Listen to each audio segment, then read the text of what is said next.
السلام علیکم ورحمۃ اللہ وبرکاتہ۔ آج میں آپ کے سامنے سورہ الاحزاب کی آیت نمبر 6 کا ترجمہ لے کر حاضر ہوں۔ سماعت فرمائیے۔ اعوذ باللہ من الشیطان الرجیم، بسم اللہ الرحمن الرحیم۔ بلا شبہ نبی صلی اللہ علیہ وسلم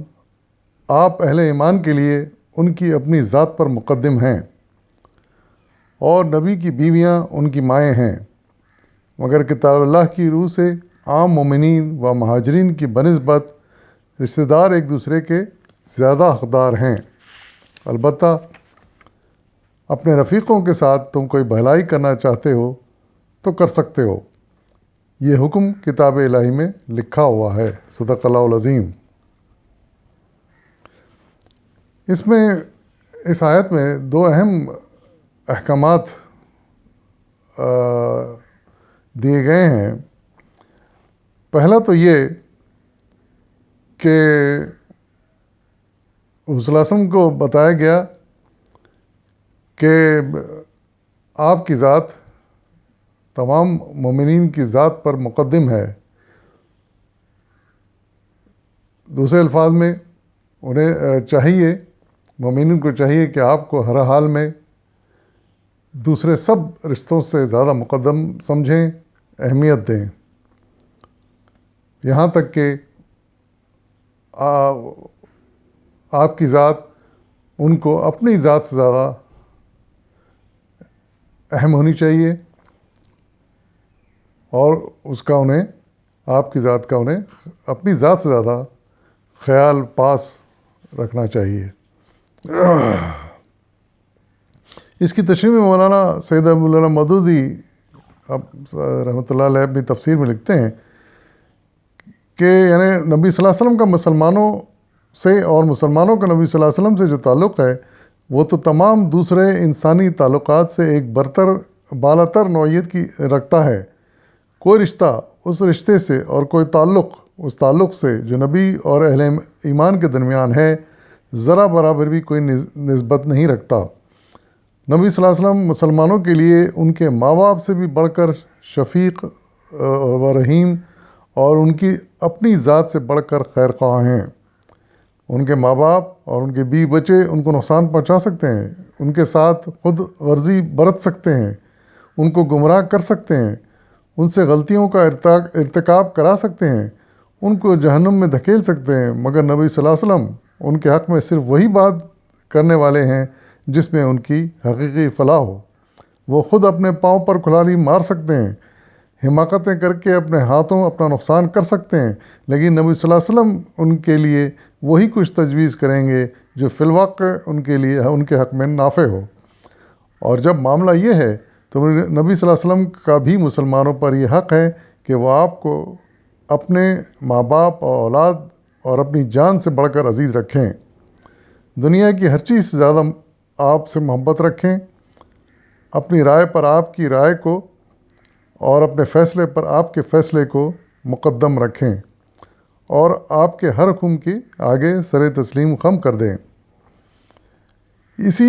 مضمون کو نبی صلی اللہ علیہ وسلم نے اس حدیث میں ارشاد فرمایا ہے جسے بخاری اور مسلم نے تھوڑے سے لفظی اختلاف کے ساتھ روایت کیا ہے، جس میں آپ نے ارشاد فرمایا کہ تم میں سے کوئی شخص مومن نہیں ہو سکتا جب تک میں اس کو اس کے ماں باپ، اولاد سے اور تمام انسانوں سے بڑھ کر محبوب نہ ہو جاؤں۔ پھر آگے جو بات کہی گئی کہ نبی کی بیویاں ان کی مائیں ہیں، تو اس کی تفسیر میں مولانا لکھتے ہیں کہ اسی خصوصیت کی بنا پر، یعنی کہ صلی اللہ علیہ وسلم کی ذات سب پر مقدم ہے،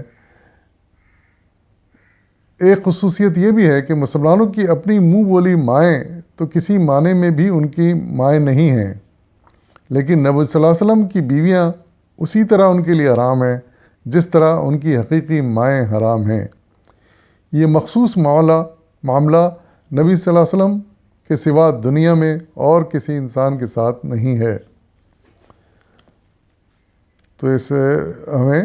اس دوسری بات کی بھی وضاحت ہو جاتی ہے جو ارشاد فرمائی گئی اس آیت میں۔ تیسری ایک اور اہم بات اس آیت میں یہ بھی ارشاد فرمائی گئی کہ کتاب اللہ کی روح سے عام مومنین و مہاجرین کی بنسبت رشتہ دار ایک دوسرے کے زیادہ حقدار ہیں۔ اس کی تفسیر میں مولانا لکھتے ہیں، اس آیت میں بتایا گیا کہ جہاں تک نبی صلی اللہ علیہ وسلم کا معاملہ ہے، اس کے ساتھ تو مسلمانوں کے تعلق کی نوعیت سب سے الگ ہے، لیکن عام مسلمانوں کے درمیان آپس کے تعلقات اس اصول پر قائم ہوں گے کہ رشتہ داروں کے حقوق ایک دوسرے پر عام لوگوں کی بنسبت مقدم ہیں۔ کوئی خیرات اس صورت میں صحیح نہیں ہے کہ آدمی اپنے ماں باپ، بال بچوں اور بھائی بہنوں کی ضروریات تو پوری نہ کرے اور باہر خیرات کرتا پھرے۔ زکوٰۃ سے بھی آدمی کو پہلے اپنے غریب رشتہ داروں کی مدد کرنی ہوگی، پھر وہ دوسرے مستحقین کو دے گا۔ میراث لازماً ان لوگوں کو پہنچے گی جو رشتے میں آدمی سے قریب تر ہوں۔ دوسرے لوگوں کو اگر وہ چاہے تو حبہ یا وقف یا وصیت کے ذریعے سے اپنا مال دے سکتا ہے، مگر اس طرح نہیں کہ وارث محروم رہ جائیں اور سب کچھ دوسروں کو دے ڈالا جائے۔ اس حکم الہی سے وہ طریقہ بھی موقوف ہو گیا ہے جو ہجرت کے بعد مہاجرین اور انصار کے درمیان بھائی چارہ قائم کرنے سے شروع ہوا تھا، جس کی روح سے محض دینی برادری کے تعلق کی بنا پر مہاجرین اور انصار ایک دوسرے کے وارث ہوتے تھے۔ اللہ نے صاف فرما دیا کہ وراثت تو رشتہ داری کی بنا پر ہی تقسیم ہوگی، البتہ ایک شخص ہدیے، تحفے یا وصیت کے ذریعے سے اپنے کسی دینی بھائی کی کوئی مدد کرنا چاہے تو ضرور کر سکتا ہے۔ صدق اللہ العظیم۔ یعنی حقیقت میں تو اس میں 3 بڑی اہم باتیں بیان ہوئی ہیں۔ ایک تو بتایا گیا کہ حضور صلی اللہ علیہ وسلم کی ذات ہر رشتے پر مقدم ہے، اور مسلمانوں اور ایمان والوں کو چاہیے کہ ہر رشتے پر ان کو فوقیت دیں، اور اگر ان کا کوئی حکم ہو اور اس کے آڑے کوئی رشتہ دار ہی آتے ہوں، کوئی بھی آتا ہو، تو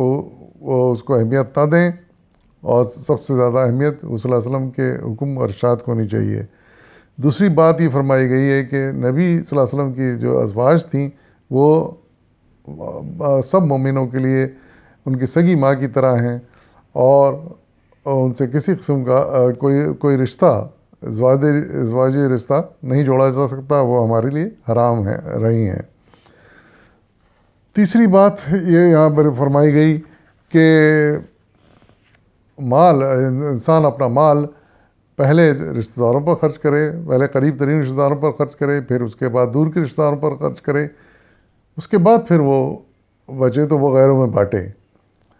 لیکن اور اسی طرح وراثت کا معاملہ بھی ہے کہ وراثت میں سب سے پہلے اپنے رشتہ داروں کا حق ادا کریں ان کو،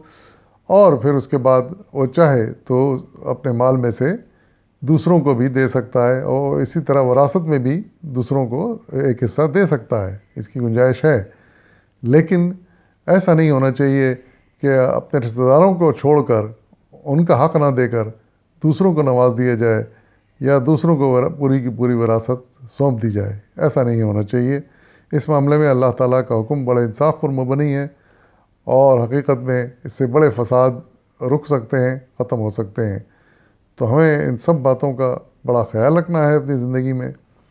اور اللہ تعالیٰ ہم کو اس بات کی توفیق عطا فرمائے۔ بس آخر دعوانا والحمد للہ رب العالمین۔